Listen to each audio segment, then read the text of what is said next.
que faz um contador de histórias ser considerado um bom contador de histórias? Será que existe uma regra?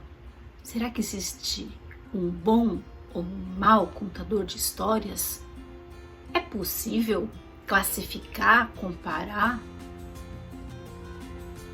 As histórias dão conta de tudo, inclusive desse assunto. A história que nós vamos ouvir hoje é uma história que eu ouvi de um outro contador de histórias, uma contadora de histórias que vive num país bem distante daqui, na Irlanda. Eu ouvi, o meu amigo querido aqui, o Chuvisco, ouviu também e a gente vai contar essa história para vocês hoje. O nome da história é O Contador de Histórias do Rei. Vamos já já.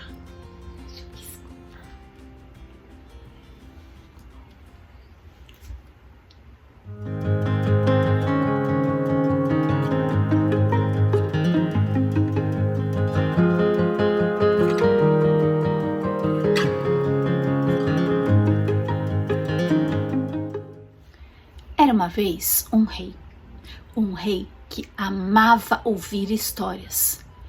Tanto amava que ele tinha um contador de histórias só para ele. Todas as noites, o contador de histórias contava um conto para o rei. O tempo foi passando. O contador de histórias, que não era jovem, ficou ainda mais velho.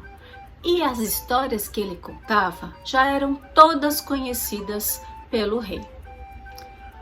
Querendo novidades, cansado de ouvir os contos repetidos, o rei aposentou o contador de histórias e disse que agora gostaria de ter um novo contador de histórias, mas impôs uma condição.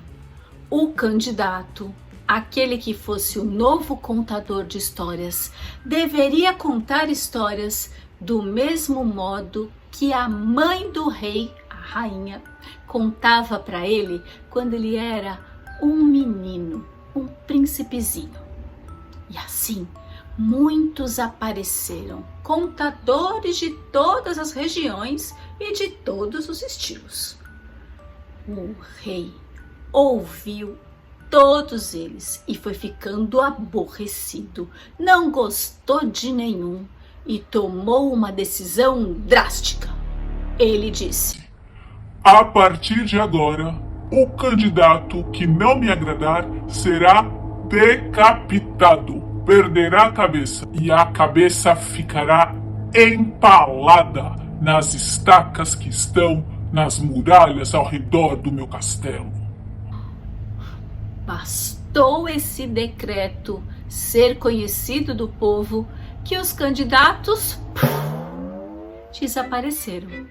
E assim, ninguém queria se aventurar a ser o novo contador de histórias do rei. Não muito longe dali, atrás das montanhas, vivia um menino, um pastorzinho que morava com sua avó e com sua mãe. E ao saber do decreto do rei, o menino disse que iria. Ele gostaria de ser o novo contador de histórias do rei. A mãe e a avó disseram: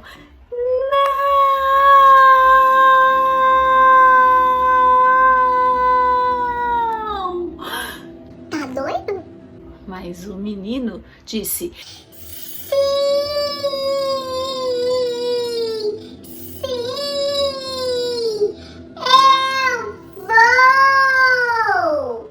porque ele confiava em todas as histórias que tinha ouvido da mãe e da avó.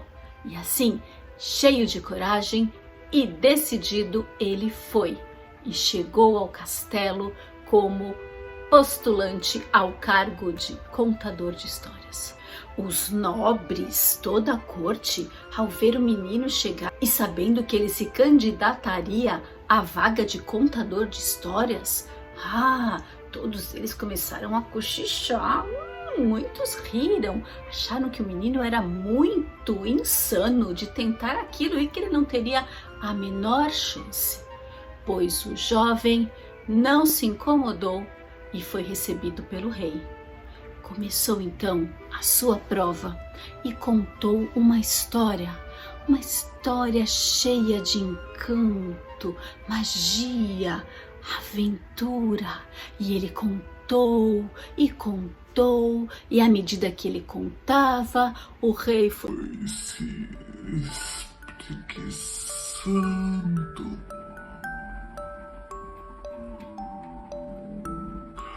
coçando os olhos, bocejando e começou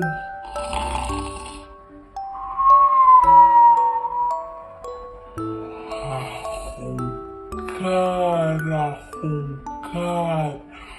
O rei pegou no sono e adormeceu profundamente.